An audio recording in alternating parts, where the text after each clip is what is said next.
O Senhor esteja convosco. Proclamação do Evangelho de Jesus Cristo, segundo Lucas. Naquele tempo, Jesus contou esta parábola para alguns que confiavam na sua própria justiça e desprezavam os outros. 2 homens subiam ao templo para rezar. Um era fariseu, o outro cobrador de impostos. O fariseu, de pé, rezava assim em seu íntimo: ó Deus, eu te agradeço, porque não sou como os outros homens, ladrões, desonestos, adúlteros, nem como este cobrador de impostos. Eu jejuo 2 vezes por semana, eu dou o dízimo de toda a minha renda. O cobrador de impostos, porém, ficou à distância e nem se atrevia a levantar os olhos para o céu, mas batia no peito, dizendo: meu Deus, tende piedade de mim, que sou pecador. Eu vos digo, este último voltou para casa justificado, o outro não. Pois quem se eleva será humilhado, e quem se humilha será elevado. Palavra da salvação. Queridos do meu coração, que bom estarmos juntos. Estamos o último domingo de outubro. Estamos no último domingo de outubro. Último domingo de outubro, gente. Domingo que vem vai ser dia de finados, domingo dia 2. Sábado que vem é dia dos homens, dia de todos os santos. Dia 1º, nosso dia dos homens. As meninas não concordam. Como assim, meninas? Como assim, meninas? Dia de todos os santos, dia dos homens, dia 1º de novembro. Horas, bolas. Então celebramos esse último final de semana de outubro. E aí, outubro é o mês missionário, mês de a gente rezar pelas missões, mês do rosário, mês de Nossa Senhora Aparecida. São tantas intenções bonitas, né? E a liturgia desse final de semana tem também uma direção, quer nos dar um ensinamento. Mas para a gente chegar na liturgia desse domingo, a gente dá só uma voltadinha na liturgia de domingo passado, quando o Senhor Jesus, no Evangelho de Lucas, o mesmo Evangelho, Jesus começava dizendo assim: vou contar para vocês uma parábola para mostrar para vocês a necessidade de quê? Quem é que lembra? Necessidade de quê? De rezar. Fiquei surpreso, pensei que ninguém ia lembrar. Isso mesmo, Jesus contou uma parábola dizendo: vou contar para vocês essa parábola para que vocês saibam, entendam a necessidade de rezar sempre. E daí ele contou aquela parábola do juiz injusto, um juiz que não queria fazer justiça com a viúva que foi bater na porta dele, mas depois de tanto que a viúva insistiu, ele acabou atendendo por causa da impertinência. E aí Jesus ensinava: a nossa oração precisa ser persistente, contínua, insistente. Então, filhos queridos, não basta rezar só em casa, tenho que rezar em casa e na igreja. Não posso ser cristão católico e dizer assim: eu não preciso de missa. Não dá. Não dá para rezar só em casa, tem que rezar em casa e na igreja. Não dá para rezar só na igreja, tem que rezar na igreja e em casa. Lá em casa eu preciso abençoar os alimentos que eu tenho à mesa, preciso abençoar minha esposa, abençoar meu esposo, precisamos abençoar nossos filhos, nossos netos, precisamos abençoar a casa. Sai de casa e pede: Senhor, abençoa meu lar. Chega em casa: Senhor, traz bênção para dentro de casa. Então eu preciso rezar com minha esposa e meu esposo antes de nós dormirmos, de manhã ao acordarmos, ensinar os filhos a rezar junto com a gente. O Senhor ensina que a oração tem que ser persistente, insistente. Então rezamos na comunidade, essa grande família dos cristãos, nos reunimos nessa família maravilhosa, ampliada pelo santo batismo. todos somos filhos do mesmo Deus. Pelo batismo ingressamos nessa mesma comunidade, assumimos um sobrenome comum que é o de cristãos. Padre Cedemir Valmor de Melo, cristão. Você, Júlio Guimarães, cristão.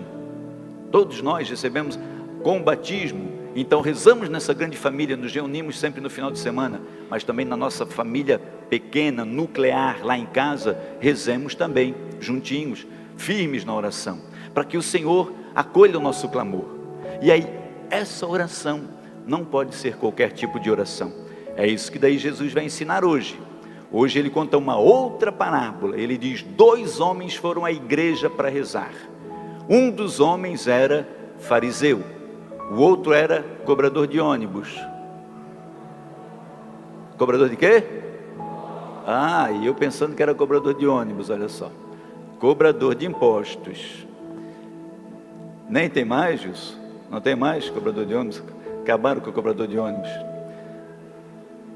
Por que Jesus usa esses 2 exemplos na parábola dele? Fariseu e o cobrador de impostos.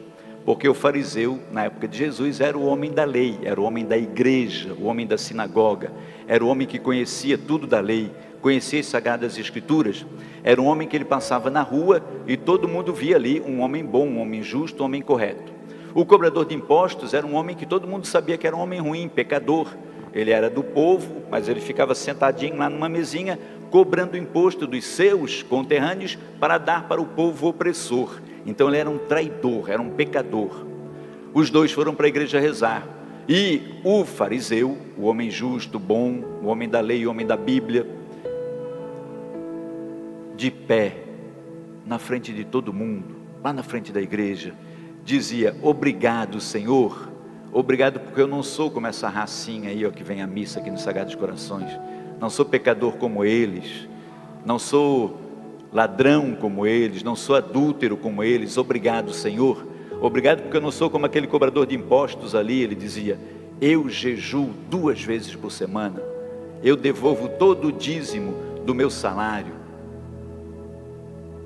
O outro, o fariseu, o cobrador de impostos, quietinho, não teve nem coragem de chegar perto do altar. Lá de trás ele rezava dizendo, batendo no peito: piedade, Senhor, porque sou um pecador. E Jesus diz: este último, que é o pecador, voltou para casa justificado, voltou para casa perdoado. O primeiro não. E Jesus dá a sentença: porque aquele que se humilha será exaltado, e o que se exalta será derrubado. A oração do fariseu, uma oração arrogante, soberba: eu sou melhor do que os outros. Ele se avorou da capacidade intelectual dele, dos conhecimentos intelectuais, dos conhecimentos das Sagradas Escrituras, para se achar melhor do que os outros. A oração dele dispensa Deus, ele não precisa de Deus. Ele está dizendo para ele: olha assim, Senhor, obrigado porque eu já sou bom, obrigado porque eu sou melhor do que esses. Ele não precisa de Deus, ele já é melhor, ele já é superior, ele já avançou. Enquanto o pecador, ele diz: Senhor, preciso de ti, tem piedade de mim, eu sou um pecador. O que o Senhor Jesus está dizendo: ninguém tem capacidade, só quem julga é Deus. Eu não posso usar dos meus conhecimentos, da minha sabedoria, para me encher de soberba. Aquele que se enche de soberba fica vazio, ao passo que aquele que se esvazia se enche de Deus. Descer, a gente dizia lá na casa, no retiro dos casais, descer a casa do oleiro, é descer. Oleiro aqui em São José, todo mundo sabe o que é um oleiro, né? Faz essas peças de barro na olaria. Quando a gente desce a casa do oleiro, é ir, lá na passagem de Jeremias, que a gente usou no retiro, é ir e se deixar trabalhar de novo. A gente está quebrado, um vaso que o oleiro estava fazendo se quebrou, ele tem que fazer de novo. Descer é esse movimento de humildade do Cristo. O Cristo é Senhor do céu e da terra, ele reina em todo o universo, mas ele se humilha, ele se reduz, ele desce do céu e vem assumir o nosso pecado. Ele não tem pecado, ele não errou, ele tem a razão. a razão é dele, o conhecimento é dele, a sabedoria é dele, mas ele se esvazia disso tudo. A palavra de Deus diz que ele, sendo Deus, não se fez, não usou da sua condição divina para fazer ou menosprezar os irmãos, mas ele esvaziou-se de si mesmo, e com isso ele nos ensina a nós buscarmos também a humildade, não nos acharmos melhor do que os outros, essa oração de soberba. E às vezes, filhos queridos, isso acontece na igreja, às vezes acontece entre religiões. O cidadão de uma religião pode se achar melhor do que o cidadão da outra. Eu sou melhor, eu sou bom, eu sou o salvo. E às vezes dentro da nossa própria igreja, porque eu estudei um pouquinho mais o catecismo, porque eu sei um pouquinho mais, porque eu conheço as rubricas, então eu sou melhor do que aquele que não conhece. Eu venho para a igreja, eu fico olhando, olha filhos, Jesus 2000 anos atrás, dizendo isso, a oração que o Senhor perdoa, a oração que justifica, é daquele pobrezinho, do humilde, que diz: eu preciso de ti, Senhor, eu venho aqui porque sou pecador, porque preciso de ti. A igreja, filho, eu sempre digo, em 2000 anos de cristianismo, sabedoria da liturgia diária, sempre traz textos que o confirmam. Então, primeira leitura, Antigo Testamento, Salmo, segunda leitura, Novo Testamento, o Evangelho. A primeira leitura que nós ouvimos é do livro do Eclesiástico, e olha o que diz o autor sagrado: o Senhor é um juiz que não faz discriminação de pessoas, ele não é parcial em prejuízo do pobre, mas escuta a súplica dos oprimidos. E os oprimidos aqui, filhos queridos do meu coração, são os oprimidos de todo tipo de opressão, e às vezes o oprimido pelo seu erro, pelo seu pecado, pelo seu vício, pela sua mentira, pela sua infidelidade, pelas suas traições, está oprimido, preso no pecado, como o cobrador de impostos, preso, oprimido pelo seu pecado, mas ele vai e reconhece: sou pecador. O Senhor, ele gosta dessa oração de quem reconhece necessidade de Deus. O Senhor é um juiz que não faz discriminação de pessoa, como estava fazendo o fariseu: sou melhor do que os outros. Jamais despreza a súplica do órfão, nem da viúva, quando desabafa suas mágoas. O órfão, o abandonado, a viúva, desabafa as suas mágoas diante do Senhor, o Senhor jamais despreza. Quem serve a Deus como Ele o quer, será bem acolhido, suas súplicas subirão às nuvens. A prece do humilde atravessa as nuvens. A prece daquele soberbo fariseu não chegou nem no tetinho da igreja dele, mas a prece do pecador arrependido atravessa as nuvens. É essa oração que chega no coração de Deus. E essa oração que chega no coração de Deus, diz o autor sagrado, qual que é a reação de Deus com essa oração que atravessa as nuvens? A prece do humilde atravessa as nuvens, e enquanto não chegar, não terão repouso e não descansará, até que o Altíssimo intervenha, faça justiça aos justos e execute o julgamento. Então essa prece será ouvida. O Senhor não vai descansar enquanto não atender a prece desse humilde que clama ao céu. A gente cantou no Salmo tão belamente: o pobre clama a Deus e Ele escuta. Não é só pobre material, pobre que não tem dinheiro, não tem plata, é o pobre de coração, pobre que se humilha.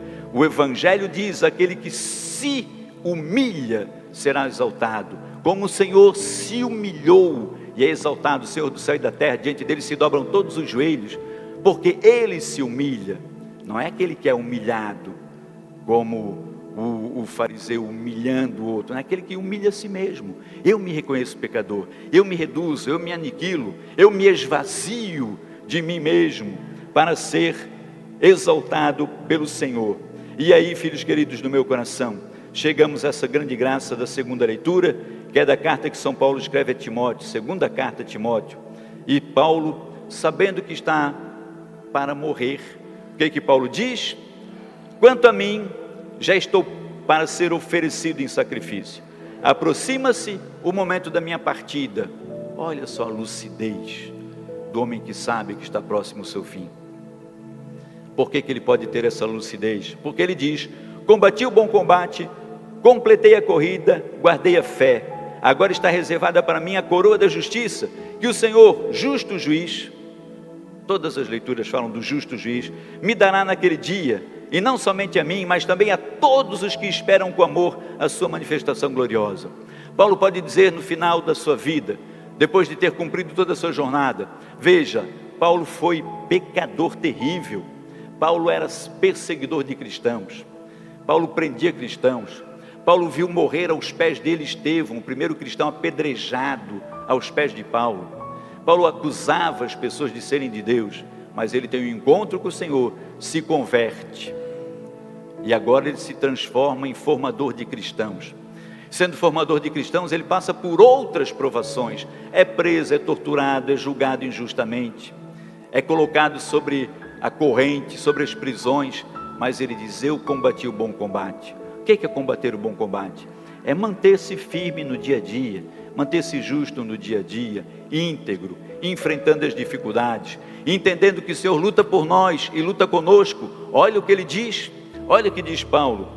Paulo diz: na minha defesa ninguém me assistiu, todos me abandonaram, oxalá que não lhes seja levado em conta. Olha só, todos me abandonaram, e ele ainda intercede por eles. Tomara que não seja levado em conta essa desfeita que eles fizeram de ter me abandonado. Mas o Senhor, porém, esteve ao meu lado e me deu forças o tempo todo. Ele fez com que a mensagem fosse anunciada. Ele foi abandonado por todos, mas ele tem certeza de que o Senhor esteve do lado dele. Por isso, aquele se manteve firme, de pé. Ele sabia, todos me abandonaram, mas o Senhor está comigo. Fez a mensagem ser anunciada a todos. O Senhor me libertará de todo mal, me salvará para o seu reino celeste. A Ele a glória por todos os séculos dos séculos. Amém. Olha que certeza que tem um homem de Deus, que convicção, que coragem, que fé tem esse homem que fez a experiência de Deus, experimentou Deus no seu coração. Quando a gente experimenta Deus no nosso coração, quando a gente tem certeza da presença de Deus, virá ventos contrários. Paulo está na prisão, Paulo foi perseguido, Paulo está para morrer, mas ele sabe, o Senhor está do meu lado. Ele conhece o Deus que ele serve, ele reconhece aquele Deus que transformou a vida dele, ele sabe. Por isso é que ele diz com todas as letras: combati o bom combate, guardei a fé, está reservada para mim a coroa da justiça. Que nós também sejamos, filhos queridos, exemplo desses homens, que a gente aprenda a oração insistente do evangelho de domingo passado, que a gente aprenda que a oração que atravessa as nuvens é a oração do humilde, daquele que se humilha, se reconhece pecador, daquele que precisa de Deus, e não do soberbo arrogante que não tem necessidade de Deus. E que a gente entenda que é preciso combater o bom combate todo dia. Não há outra questão. Quando se é cristão, não se para de lutar até chegar ao céu.